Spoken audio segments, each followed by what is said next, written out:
প্রিয় দর্শক, আশা করি ভালো আছেন। আজ আমি ছোট্ট একটু বিষয় নিয়ে কথা বলতে চাই। আমরা যখন রাস্তাঘাটে চলাফেরা করি, সেটা আপনার নিজ গাড়িতেই হোক বা কোনো পাবলিক ট্রান্সপোর্টে হোক বা রিক্সাতে হোক, আমরা খুব অস্থির হয়ে যাই এবং আমাদের গাড়িকে বা আমাদের ট্রান্সপোর্ট আমরা যেটা ব্যবহার করছি, সেটা যেন সবার আগে যায় এবং আপনার যাত্রাপথে কেউ কোনো প্রতিবন্ধকতা তৈরি করলে আপনি অস্থির হয়ে যাচ্ছেন।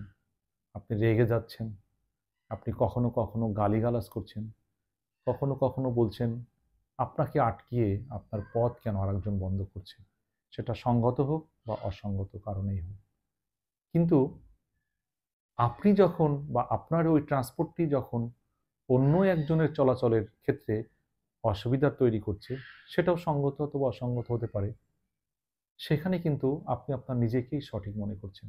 তাহলে দেখেন, আমরা কি স্ববিরোধী কাজ করছি না? এবং সেটি কি চলাচলের ক্ষেত্রে সকলের জন্য খুব মঙ্গলজনক হচ্ছে? সেটি কি কখনো কারোর জন্য কোনো দুর্ঘটনার কারণ না? অবশ্যই সেটা দুর্ঘটনার কারণ হতে পারে। সুতরাং এ ধরনের অভ্যাসকে আমরা পরিহার করি। আমরা রাস্তাঘাটে চলাফেরা করার সময় সুশৃঙ্খলভাবে ট্রাফিক আইন মেনে চলি।